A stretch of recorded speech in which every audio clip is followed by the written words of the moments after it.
Warga di Bukit Tempayan, Desa Sebunga, Kecamatan Sajingan Besar, Kabupaten Sambas, Kalimantan Barat, sempat dihebohkan dengan penemuan jasad wanita yang sudah membusuk bahkan hampir menjadi kerangka, di mana jasad tersebut ditemukan oleh dua orang warga yang hendak mencari kayu cerucuk.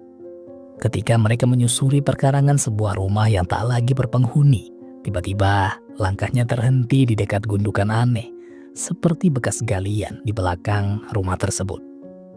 Dan di sana tercium aroma tak sedap yang diyakini berasal dari bawah gundukan itu. Di sana timbul rasa curiga.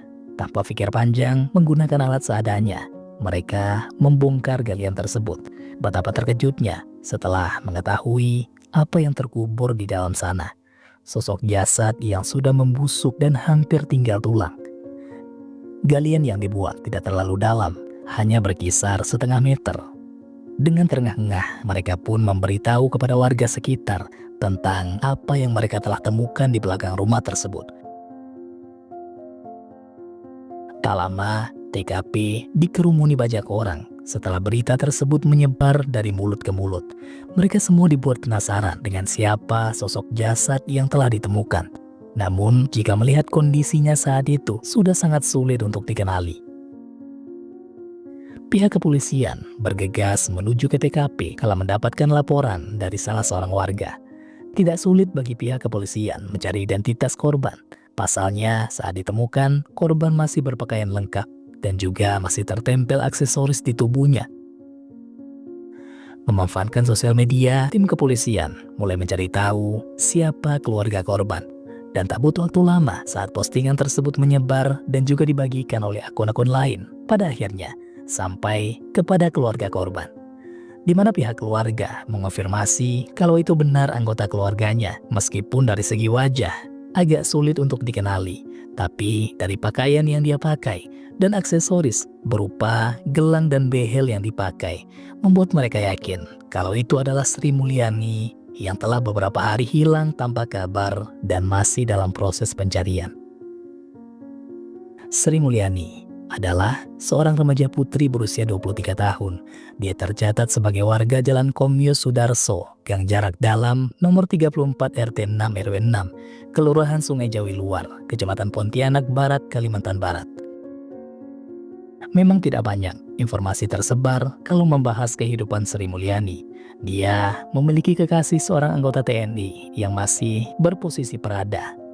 Dan pun, untuk nama kekasih Sri Mulyani, tidak ada keterangan dari beberapa media berita yang kami kunjungi. Namun, supaya lebih enak kita menceritakan kasusnya, kita anggap saja namanya adalah Yuda. Antara Yuda dan Sri diketahui mulai menjalin hubungan sejak tahun 2021. Setahun berlalu, tepatnya di tahun 2022, mereka memilih untuk bertunangan akibat sudah merasa yakin satu sama lain akan menjalankan hubungan yang lebih serius. Meskipun kabar pertunangan antara Yuda dan Sri dianggap terlalu terburu-buru oleh keluarga karena merasa Sri masih tergolong muda, masih panjang perjalanan untuk menempuh cita-citanya. Namun Sri yang kekeh dan demi menghormati Sri Mulyani, kedua orang tuanya melepaskan seluruh keputusan di tangannya. Dan pun Sri kala itu tidak sembarangan memilih pasangan. Dengan profesi Yuda kala itu, orang tua Sri tak berat melepaskan anaknya karena gambaran masa depan yang cerah sudah terlihat bila Sri Mulyani hidup bersama Yuda. Namun, selang beberapa waktu pasca pertunangan, hubungan mereka berakhir oleh karena sebuah permasalahan yang entah apa permasalahan yang mereka hadapi sehingga menempuh jalan perpisahan.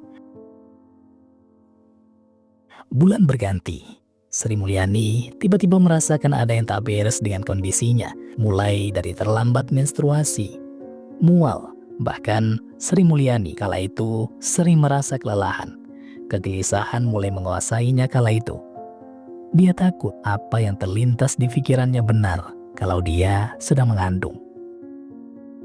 Tak ingin kegelisahan dan ketakutannya semakin berlarut-larut, Sri Mulyani segera memeriksa keadaannya ke rumah sakit. Dan dokter kala itu mengatakan kalau Sri Mulyani tengah hamil dengan usia kandungan memasuki bulan ketiga. Tentu kondisi itu tambah membuat pikirannya makin kalut Sebisa mungkin, Sri mencoba menutupi semuanya di depan keluarga. Selama Sri putus hubungan dengan Yuda, Sri tak pernah menjalin hubungan dengan laki-laki lain, hingga bisa dipastikan kalau anak yang tengah dia kandung adalah anak Yuda. Melalui sambungan telepon, Sri Mulyani menyampaikan semuanya kepada Yuda. Tentu berita tersebut sungguh membuatnya terkejut. Ditambah lagi, hubungan mereka telah lama putus. Kenapa baru sekarang berita kehamilan disampaikan oleh Sri? Memang tak munafik, selama berpacaran, keduanya pernah melakukan hal haram tersebut. Namun rasanya, mereka selalu mementingkan keamanan supaya hal yang tak diinginkan terjadi. Yuda pun mengajak Sri untuk bertemu secara langsung di kediamannya di Sambas, akibat menganggap ini adalah obrolan yang serius. Dan mengajak Sri untuk mengeceknya sekali lagi bila mana hasil tersebut keliru.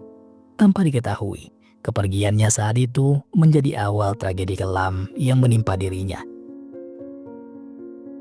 Tanpa berpamitan kepada orang tuanya, Sri langsung berangkat.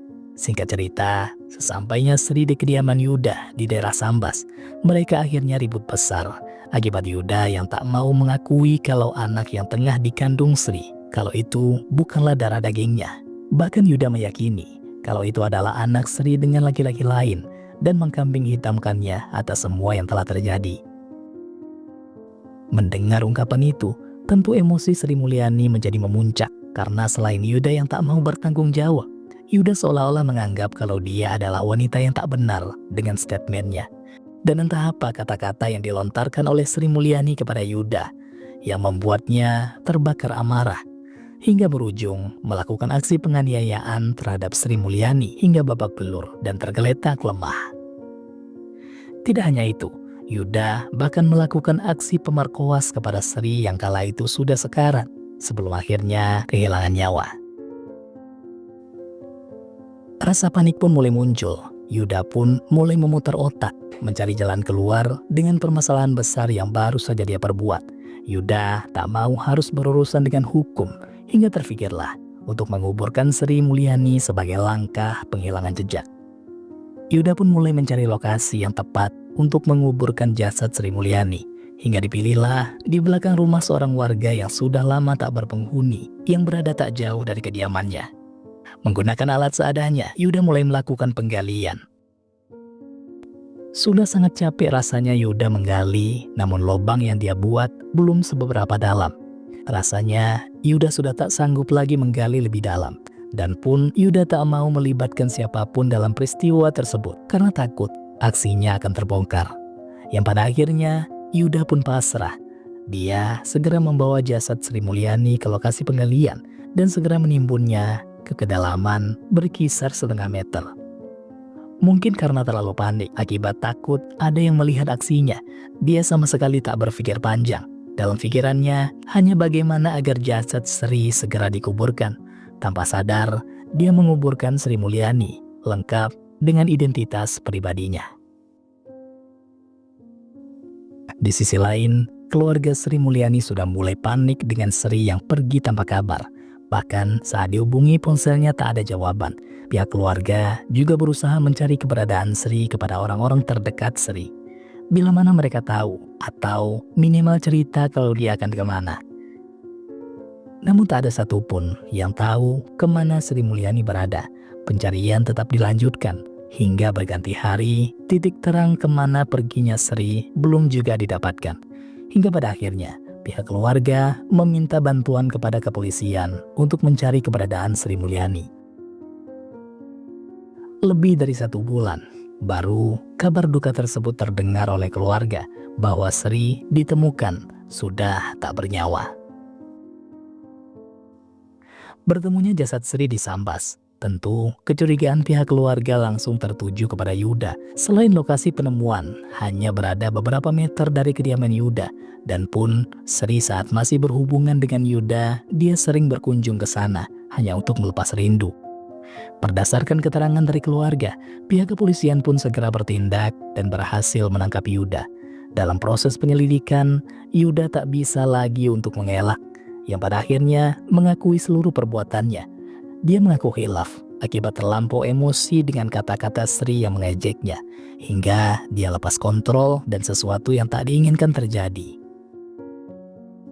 Atas seluruh perbuatannya, dalam sidang pengadilan militer Pontianak, majelis hakim menetapkan Pradayuda atau Pradaye dijerat dengan pasal 340 KUHP, subsidiar pasal 338 KUHP, dan subsidiar pasal 351 KUHP. Terdakwa dituntut hukum dipecat dari kedinasan dan penjara seumur hidup. Auditor militer Pontianak meyakini terdakwa dengan sengaja dan terencana secara sadar melakukan pembunuhan. Auditor militer juga mengajukan tuntutan restitusi sebesar 206 juta atas kasus biadab yang telah dia buat. Tunjukkan ini bang, ini benar barang-barangnya Sri, kayak gitu kan, kayak gelang, celana, baju, terus pakaian dalam. Iya, itu memang barang-barangnya Sri. Terus ada lagi dia nunjukkan kunci. Ini kunci itu saya enggak kenal, enggak tahu. Itu bukan punya adik saya, mungkin itu kunci penginapan, saya bilang gitu. Karena memang waktu ditemukan tuh kan yang beri petunjuk itu kunci ya. Kunci di saku celana adik saya itu. Paslah dicocokkan ke penginapan itu, ternyata benar itu kunci penginapan